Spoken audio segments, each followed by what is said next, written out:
hostile behavior. We face this decision not only in North Korea.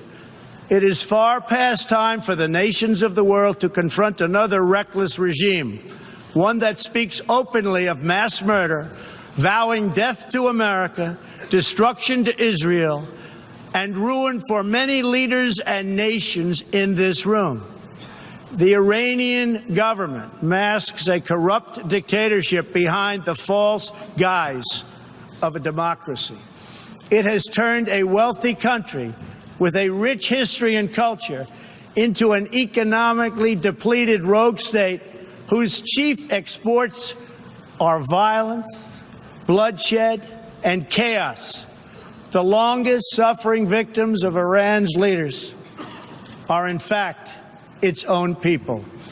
Rather than use its resources to improve Iranian lives, its oil profits go to fund Hezbollah and other terrorists that kill innocent Muslims and attack their peaceful Arab and Israeli neighbors. This wealth, which rightly belongs to Iran's people, also goes to shore up Bashar al-Assad's dictatorship, fuel Yemen's civil war, and undermine peace throughout the entire Middle East.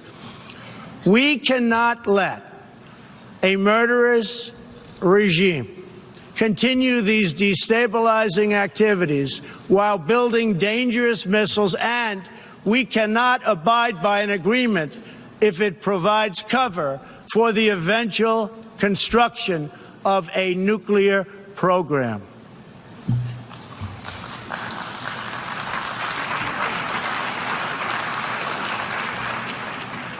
The Iran deal was one of the worst and most one-sided transactions the United States has ever entered into. Frankly, that deal is an embarrassment to the United States, and I don't think you've heard the last of it, believe me. It is time for the entire world to join us in demanding that Iran's government end its pursuit of death and destruction.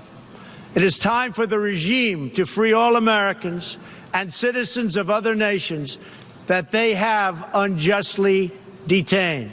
And above all, Iran's government must stop supporting terrorists, begin serving its own people, and respect the sovereign rights of its neighbors. The entire world understands that the good people of Iran want change. And other than the vast military power of the United States, that Iran's people are what their leaders fear the most.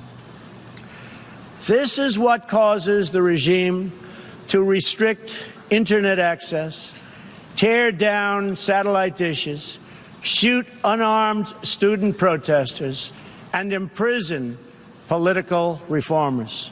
Oppressive regimes cannot endure forever, and the day will come when the people will face a choice. Will they continue down the path of poverty, bloodshed, and terror, or will the Iranian people return to the nation's proud roots as a center of civilization, culture, and wealth, where their people can be happy and prosperous once again? The Iranian regime's support for terror is in stark contrast to the recent commitments of many of its neighbors to fight terrorism and halt its financing. In Saudi Arabia early last year,